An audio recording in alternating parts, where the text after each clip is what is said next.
नमस्कार। उत्तराखंड एक्सप्रेस के इस वक्त के बुलेटिन के साथ मैं हूं अनुपम। प्रदेश की हर छोटी बड़ी खबरों को लेकर के सबसे पहले बात देवस्थानम बोर्ड और चार धाम यात्रा की। चारों धामों में देवस्थानम बोर्ड को लेकर चल रहे विवाद के बीच आज शाम 4 बजे सचिवालय में सीएम पुष्कर धामी की अध्यक्षता में देवस्थानम बोर्ड की मीटिंग होगी।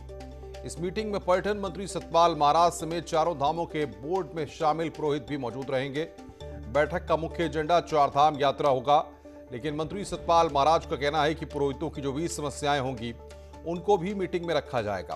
मंत्री ने यह भी कहा है कि पंडा पुरोहितों के हक हकूक पूरी तरह संरक्षित किए गए हैं।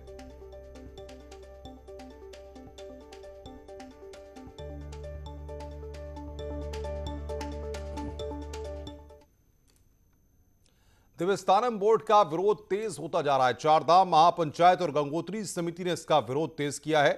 चारधाम महापंचायत के प्रवक्ता ने कहा है कि अगर सरकार ने कोई सकारात्मक संदेश नहीं दिया तो 1 अगस्त को जनाक्रोश रैली आयोजित की जाएगी और 15 अगस्त को 4 पुरोहित जल समाधि लेंगे।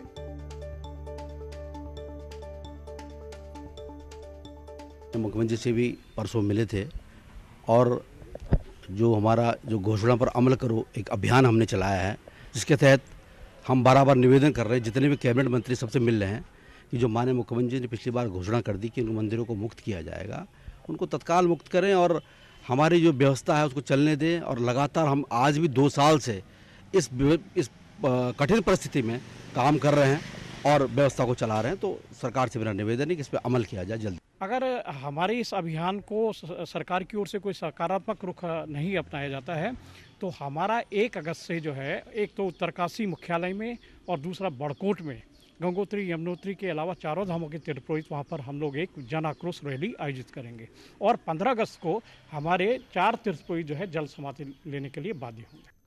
आगे बढ़ते हैं। देवस्थानम बोर्ड को लेकर एक तरफ तीर्थ पुरोहितों में गुस्सा है, वहीं इसे लेकर अब बीजेपी और कांग्रेस सामने आ गए हैं। देखिए हमारी रिपोर्ट।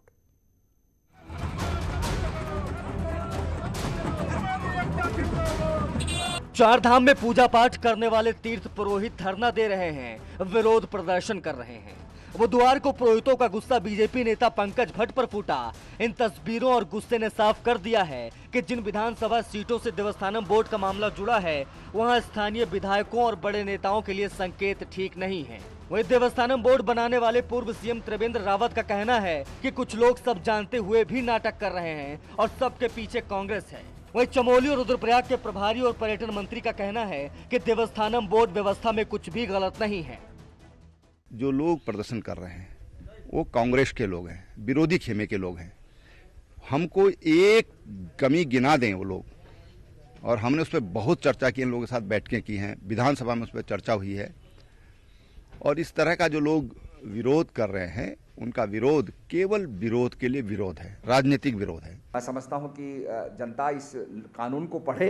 इस कानून में इतना स्पष्ट हमने कर दिया है कि जो हमारे तीर्थ पुरोहित हैं उनके जो हक हैं, उनके जो दस्तूर हैं, सारे हमने बरकरार रखे हैं।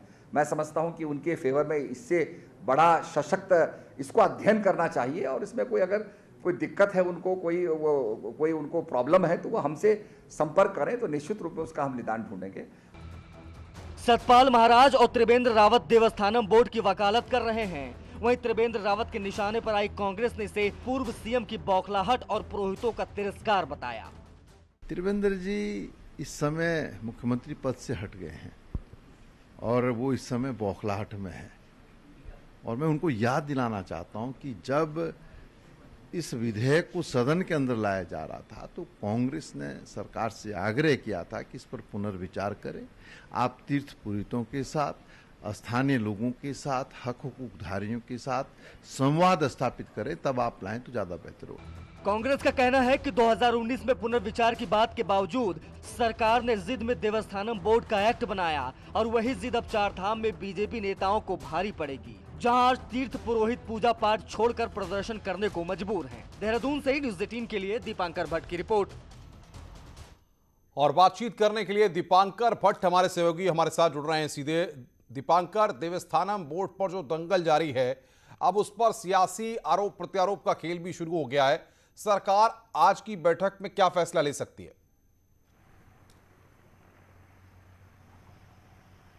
अनुपम, कोई बड़ा फैसला होगा इस बात की फिलहाल उम्मीद करना मतलब खुद से सही नहीं होगा कि कोई बड़ा फैसला आज की बैठक में निकल कर आए, लेकिन त्रिवेंद्र रावत सरकार ने एक्ट बनाया, तीरथ रावत गवर्नमेंट ने कहा कि हम इस पर पुनर्विचार करेंगे। अब पुष्कर धामी के सामने सबसे बड़ा सवाल यही है कि क्या देवस्थानम बोर्ड को पुष्कर धामी भंग करेंगे, क्या वो इस एक्ट को रद्द करेंगे। कांग्रेस का यह कहना है कि आप कैबिनेट की बैठक बुलाएं और कैबिनेट की बैठक में एक अध्यादेश लाएं जिसमें साफ तौर पर कहा जाए कि इस एक्ट को हम खत्म करते हैं और उसके बाद जो पुरानी व्यवस्था है 2019 27 नवंबर से पहले की वो वहां पर बहाल हो जाए। लेकिन सबसे बड़ा जो मसला इस बार खड़ा हुआ कि तीरथ रावत ने जब कहा कि पुनर्विचार किया जाएगा और फिर पर्यटन मंत्री ने इस पर बयान दिया कि पुनर्विचार नहीं होगा, इसको लेकर यहां से सियासत शुरू हुई है।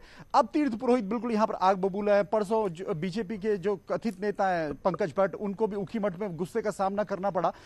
सवाल सबसे बड़ा यह है कि बद्रीनाथ, केदारनाथ, गंगोत्री, यमुनोत्री 51 मंदिर यह कुल है और इन 51 मंदिरों को, खासतौर पर इन 4 मंदिरों को पूरी दुनिया जानती है कि बद्रीनाथ, केदारनाथ, गंगोत्री, यमुनोत्री, इससे तमाम हिंदू भक्तों की श्रद्धा जुड़ी हुई है।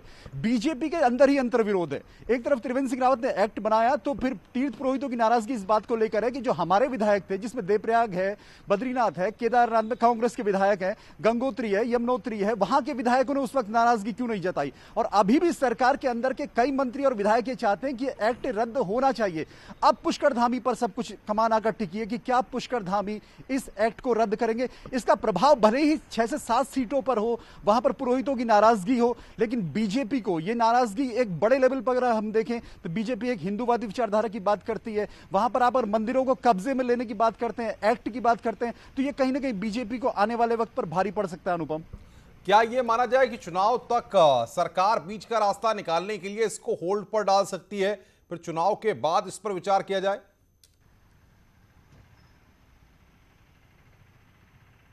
अनुपम, कांग्रेस साफ कह चुकी है। कांग्रेस का यह कहना है कि हम सरकार में आते ही सबसे पहला काम देवस्थानम बोर्ड को भंग करेंगे, इस एक्ट को रद्द करेंगे। यह कांग्रेस ने साफ कर दिया। ऐसे में बीजेपी के ऊपर प्रेशर इस बात का है कि अगर उसे इन 7 सीटों के समीकरण देखने हैं, यहां पर विधायकों को अपनी कुर्सी बचानी है और यह विरोध जिस तरह से तेज होता जा रहा है, जल समाधि की बातें आ रही हैं, बड़े प्रदर्शनों की बातें आ रही हैं और खासतौर पर 4 धाम यात्रा अभी चल नहीं रही है, लेकिन अगर 4 धाम यात्रा शुरू होती है तो वहां पर धरने प्रदर्शन और तेज होंगे। बिल्कुल बिल्कुल दीपांकर, बहुत बहुत शुक्रिया आपका हमारे साथ जुड़ने के लिए और तमाम अपडेट्स देने के लिए। आगे बढ़ते हैं, देहरादून से खबर है जहां पर हरेला पर्व है। आज हरेला पर्व पर सीएम वृक्षारोपण करेंगे। सुबह 10:15 बजे वृक्षारोपण होगा। एसडीआरएफ बटालियन जॉलीग्रांट पर वृक्षारोपण करेंगे। सुबह 11 बजे सहसधारा में वृक्षारोपण करेंगे। एमडीडीए पार्क में वृक्षारोपण करेंगे। ये यहां पर जानकारी हमारे पास आ रही है। हरेला का पर्व है आज और इस मौके पर मुख्यमंत्री वृक्षारोपण करेंगे।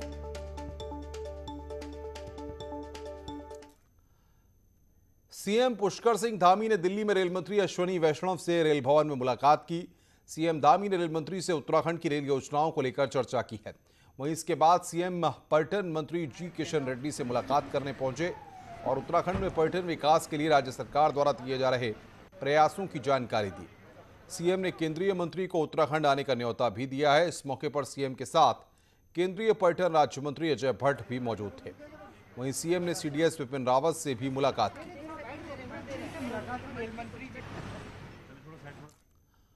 केंद्रीय मंत्रियों से मुलाकात के बाद न्यूज 18 से एक्सक्लूसिव बातचीत में सीएम ने बताया कि सभी मंत्रियों से मुलाकात अच्छी रही और कई योजनाओं को लेकर चर्चा हुई है। उत्तराखंड के मुख्यमंत्री पुष्कर सिंह धामी दिल्ली दौरे पर हैं और बात करने के लिए हमारे साथ मौजूद हैं। सर, ये बताइए, आज का दिल्ली दौरा था, कई मंत्रियों से आपकी मुलाकात रही, कि क्या एजेंडा रहा और विपिन रावत भी आपके पास आए थे? देखिए, मैं रेल मंत्री जी से मिला था।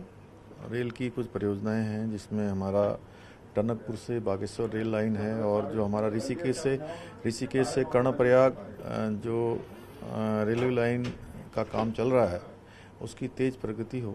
इसके साथ साथ ऋषिकेश से उत्तरकाशी रेलवे लाइन के बारे में हमने बात की है, देवबंद रुड़की रेलवे लाइन के बारे में बात की है। साथ ही जो है जो हमारा ऋषिकेश डोईवाला रेलवे लाइन है उसके बारे में भी हमने माननीय रेल मंत्री जी से अनुरोध किया है। इसके साथ साथ जो सूचना प्रौद्योगिकी का जो भारत नेट है, भारत नेट का जो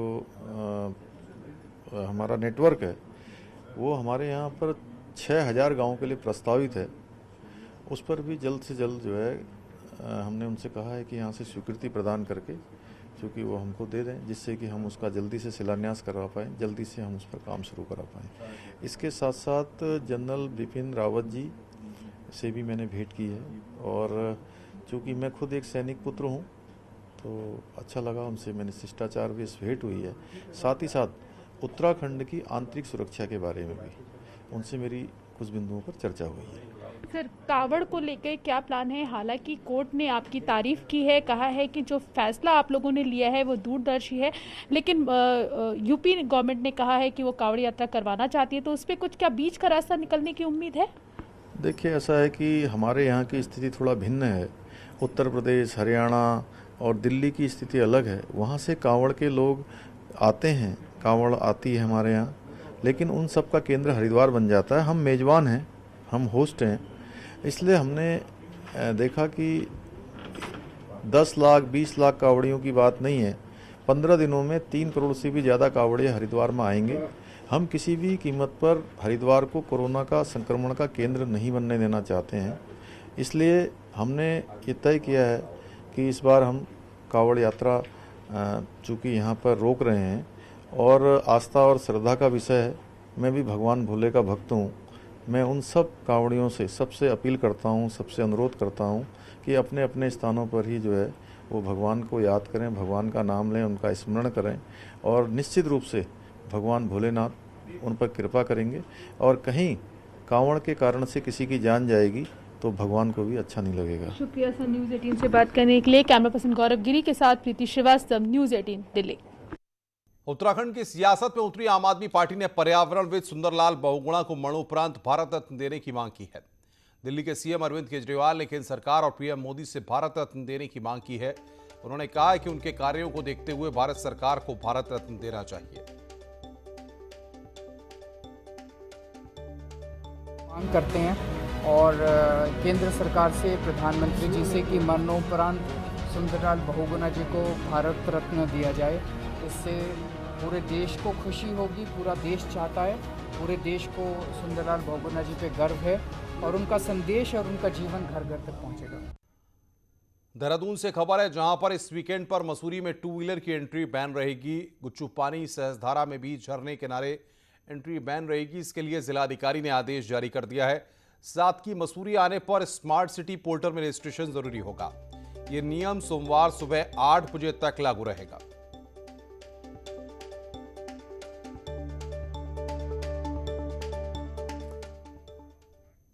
खबरें और भी हैं, फिलहाल क्रैंक ब्रेक के लिए, ब्रेक के बाद जल्द हाजिर होते हैं।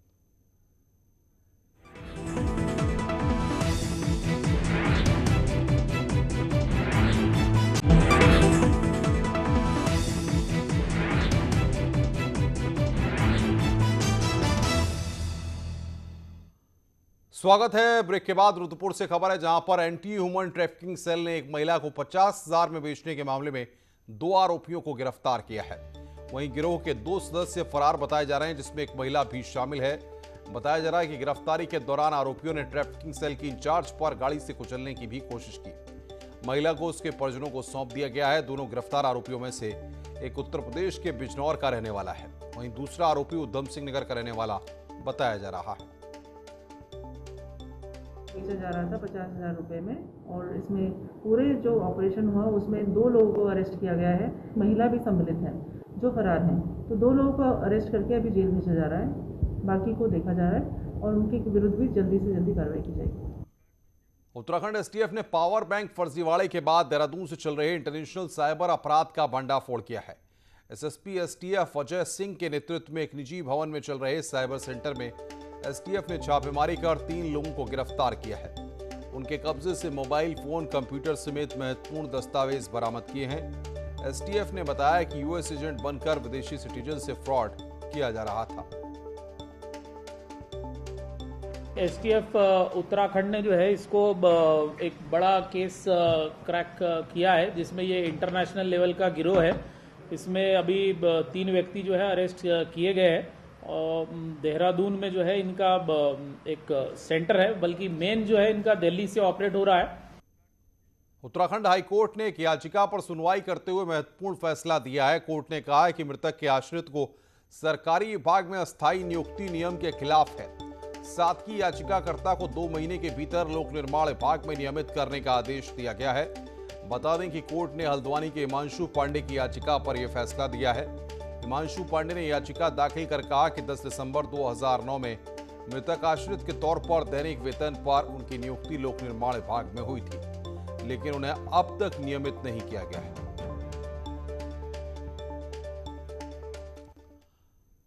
अल्मोड़ा जिले के सुनौली गांव को सांसद अजय टमटा ने गोद लिया है। अधिकारियों के साथ गांव में हुए कामों की समीक्षा विभागवार की और कहा कि सुनौली गांव में स्वरोजगार के अवसर पैदा करना सहित लोगों की आजीविका बढ़ानी है। इसके साथ ही अन्य गांव में भी लोगों की आजीविका बढ़ाना केंद्र और राज्य सरकार की प्राथमिकता है।